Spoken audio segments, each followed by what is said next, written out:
Et dans cette partie dédiée donc à la première invitée de Parlons Placement, nous allons évoquer la SCPI Novaxia Neo, la plus expérimentée des jeunes SCPI qui souhaitent conjuguer recherche de performance et résilience. Pour en parler, nous avons le plaisir de recevoir sur le plateau de Parlons Placement Mathilde Krieger. Bonjour Mathilde Krieger. Bonjour. Bienvenue sur le plateau de Parlons Placement. Vous êtes présidente du directoire de Novaxia Investissement. Peut-être un tout petit mot sur Novaxia Investissement? Bien sûr, avec plaisir. Merci d'abord pour cette invitation. Et donc Novaxia Investissement est une société de gestion immobilière spécialisée dans le recyclage urbain et la transformation d'actifs immobiliers obsolètes en potentiellement logement et qui développe également des projets de rendement. Notre objectif, c'est de mettre le sens à profit.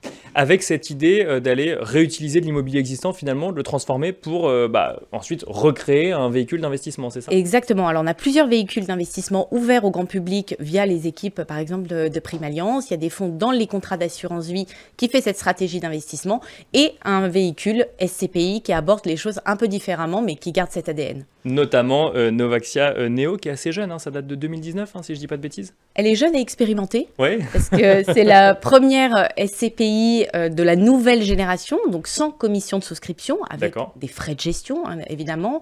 Mais c'est une SCPI qui a apporté aujourd'hui un alignement d'intérêts pour les clients finaux, puisque tout le monde est rémunéré sur les frais de gestion. Donc, plus on aura de loyers, plus la société de gestion sera rémunérée et mieux ce sera pour le client épargnant. Quelle est la stratégie dédiée finalement à cette SCPI Novaxia Neo? Qu'est-ce qui la différencie d'une autre SCPI au-delà du recyclage urbain? Alors, ce qui la différencie, d'abord, il y a le modèle, puisque c'est une SCPI nouvelle génération. Ensuite, c'est le fait qu'elle soit nouvelle dans le timing de marché, mais avec une expérience. Ça veut dire qu'aujourd'hui, Novaxia Neo, c'est plus de 6% de performance depuis un peu plus de 5 ans. C'est dans ça qu'on dit qu'elle est un peu plus expérimentée, plus mature que les toutes nouvelles SCPI qui viennent de se monter. Et ensuite, c'est dans la stratégie d'investissement. On voit 2 leviers de performance dans la stratégie d'investissement et je pense qu'aujourd'hui, c'est extrêmement important parce qu'on a vu ce qui s'est passé sur le marché des SCPI. Il y a le rendement, certes, mais il y a également comment on valorise le parc immobilier dans le temps. Donc, la première chose, c'est d'aller chercher de la performance par une stratégie d'investissement qui soit à la fois en France et en Europe. Tout à l'heure, Jonathan parlait de diversification. Diversification, exactement pour l'immobilier, avec un intérêt extrêmement important pour les clients investisseurs, c'est que tout ce qui est investi hors de France et hors prélèvements sociaux. Donc, ça vient mettre un petit boost en termes de performance. Donc, aujourd'hui, la SCPI fait plus de 540 millions d'euros. On est présent dans 4 pays et on a 36 biens immobiliers. Mais le deuxième levier de performance pour nous, c'est la gestion immobilier durable dans le temps. Ça veut dire qu'est-ce qu'on fait sur notre parc immobilier.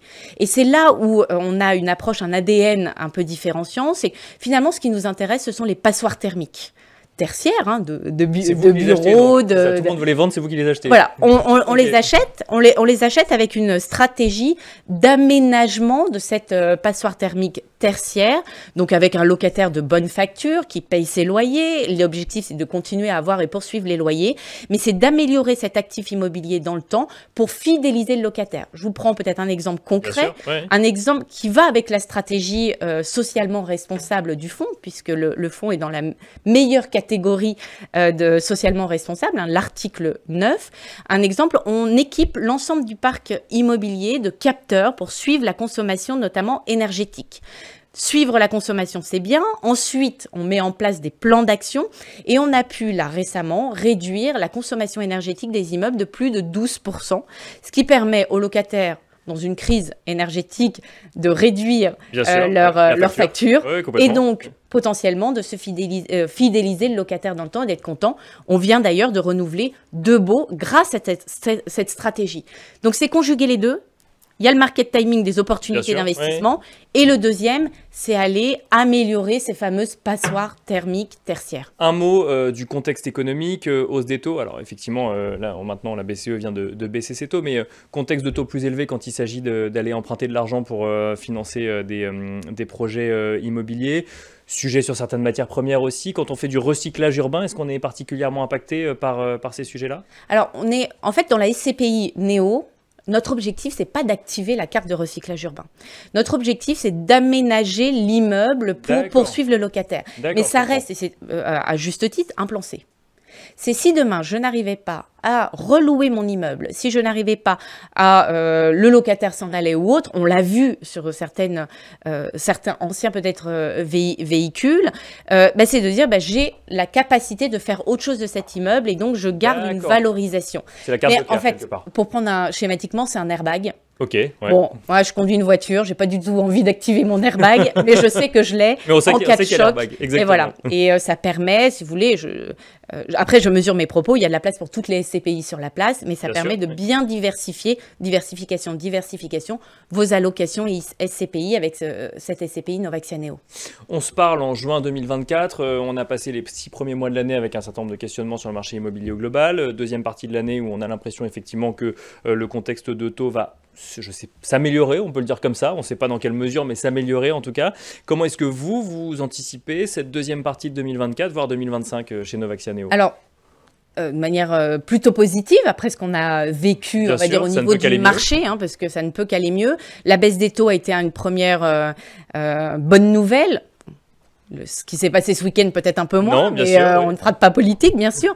Mais en tout cas... La politique peut avoir un impact sur l'investissement immobilier, sur l'investissement SCPI relativement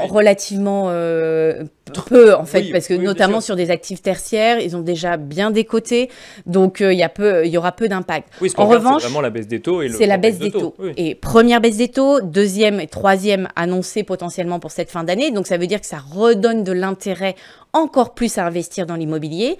Et sur la SCPI Novaxia Neo, plus on avance dans l'année, plus on arrive à confirmer nos performances. Et notre objectif de performance pour la SCPI, c'est d'aller entre 6 et 6,75 de performance. Bien évidemment, c'est un objectif. Les performances passées ne préjugent pas non plus les performances futures, comme je l'ai indiqué tout à l'heure. Mais ça permet, si vous voulez, plus on avance dans l'année, de dire qu'on a des fondamentaux solides. Et notamment, un élément qui est important, c'est que le parc immobilier de la SCPI est en décote par rapport à nos valeurs, donc ce qui est plutôt positif, qui laisse une forme de résilience sur la SCPI. En France et à l'international, on l'a dit au début, comment est-ce qu'on fait pour aller chercher des bonnes affaires à l'international quelque part? Alors, on est bien accompagné. On a une équipe déjà de sourcing, d'investissement chez Novaxia Investissement, directement, qui va sourcer les opérations. Certains pays ont décoté un peu plus rapidement que la France.